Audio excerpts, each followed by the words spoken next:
Hello math fans, Dr. Andy Lovelace going to talk about vector projections.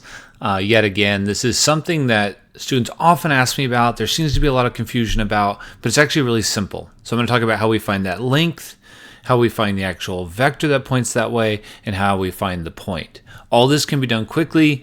Very quick recap. It all stems from this fact that A dot B. This is the 10-star fact I talk about, and I'm just going to try to say this part quickly because I want to get to the actual problem. If this is your angle theta and you want to solve for that length, it turns out that it's exactly this right here. It's these two things together. But rather than solve for the angle, we can just divide by B, and then we have this formula, and that's the length. We don't have to go into that. But the point is, this is it. This is all you need, is that one formula for the length. Okay, so let's jump past that and say, how do we remember this? Some students say, well, I can't remember. I get the vectors mixed up. It's actually not hard to remember. This is the ground. It's the thing you're projecting onto. But sometimes students say, well, I can't tell what we're projecting onto. It's the thing where you have the 90 degrees.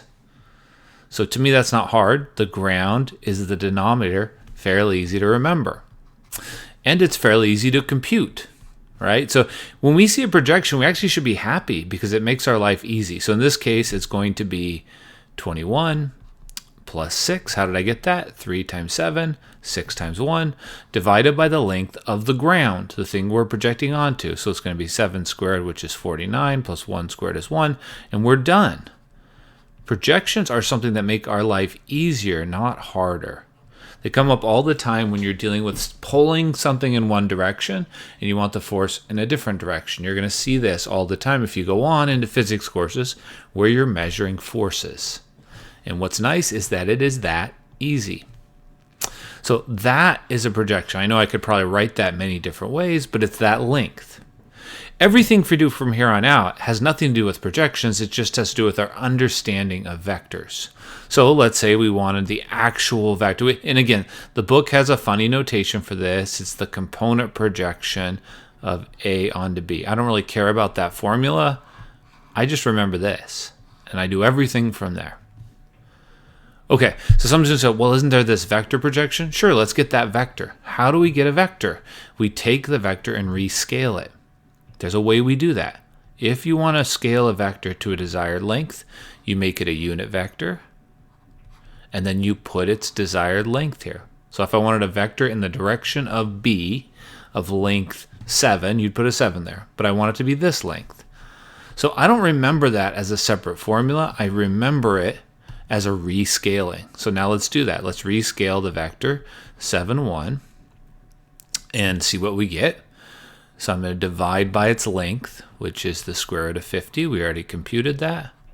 And I'm going to multiply by the desired length. Yes, I know there's a formula for that. But I believe strongly in being able to have things you can actually remember and recall and understand the ideas. So this is what we call the projection vector of A onto B, if you want the formula from the book. I don't usually think about that. It's that thing. So if you compute these numbers, and I haven't even checked my work here, so let's check some work here. So we're going to do 7 times this divided by 50. So that's this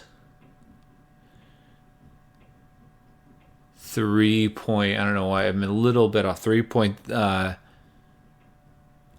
rounding a little bit in my work, rounding to one digit. But that's this number here. I'm actually getting closer to 3.7. Here it has 3.6 listed on the right. In 0.7, the length of the projection is 3.7. Those are those things. Let's say then you wanted the point itself.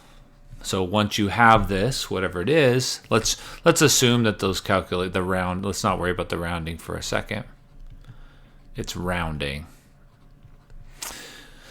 Let's assume you want this point. Now that has nothing to do with projections at all. It just has to do with adding. So if someone tells you a point here is 4, 7, like in my picture, and says, can you go to the other point? And then they tell you the changes for what you need to do to get from one point to the other point.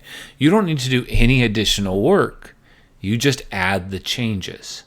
So that's something that students kind of forget. It's something from the the second lecture of class, which is if I tell you your starting point is 4, 7, and I tell you, let me make this a little smaller, and I tell you that I'm going to make the following changes from that point. I'm going to change by 3.6, and I'm going to go up by 0.5. You should know what the next point is. So I'll label that here so you can see it. You just add. So you see that adding the 3.6 to the 4 makes the 7.6, adding the 0.5 to 7.5. So I hope that illustrates this idea that all you need is this one formula. The only thing you have to remember is that the bottom or the denominator is the ground. Everything else you can figure out by rescaling if you need the vector, adding if you need the point. That's it. Now let's just play around with this a little bit. Let's pull these cats. So here we go. I've just made it so that this can be maneuvered. Let's make this a little bigger to finish this off. And so I've made it so you can maneuver this and see what happens. Notice the projection gets longer. Interesting little thing is if you change the ground vector and make it longer but point the same way, it doesn't really change very much. So I've changed it so you can do this. I've figured out what this is. It's not a big deal to do that. So the length is 8.2. The projection vector is 7.8, 2.4. You add it to get this. Now, if I then started polling that way, the cats will accelerate. So I thought we'd end this with, let's let them go. Here we go. See you later. All right, thanks for listening.